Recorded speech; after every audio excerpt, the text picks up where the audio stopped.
Moon Rabbit, Natalie Russell. Little Rabbit liked living in the city. She had her own place to stay, her favourite cafe, and so many things to see and do. But at night, when everything was quiet and Little Rabbit was all alone, she would look up at the moon and wonder if there was someone out there. Someone she could play with, laugh with, and have fun with. Someone just like her. It would be nice to meet another little rabbit, she thought.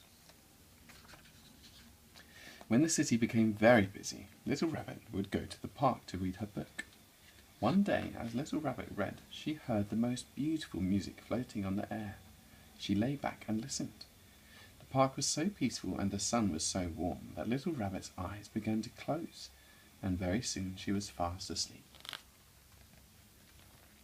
When Little Rabbit woke up, the sun had gone and the moon was shining brightly. It was past Little Rabbit's bedtime, but in the distance she could still hear music, and it was the kind of music she liked.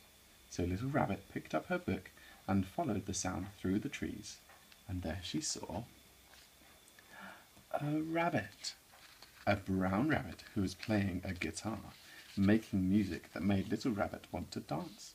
So she stayed for a while. As Brown Rabbit played, Little Rabbit danced. Then Little Rabbit told tales of the city, and Brown Rabbit listened. Together they watched the changing moon until the birds sang to the morning sun, and for a while Little Rabbit forgot about her life back in the city. The two rabbits had picnics in the sunshine, and games of hide and seek. They made each other laugh, and Little Rabbit was happy to have found a new friend.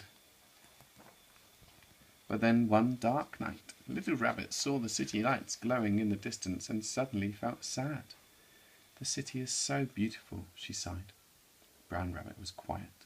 How could anything be as beautiful as the moonlit park, he thought.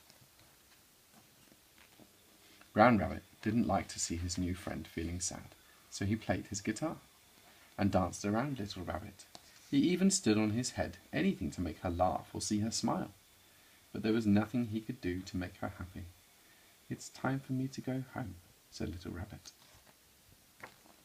So early the next morning, Little Rabbit returned to the city. Back to her home, back to her favourite cafe, and back to all the things she liked to see and do. And she no longer gazed at the moon and wondered if there was someone out there, another little rabbit just like her.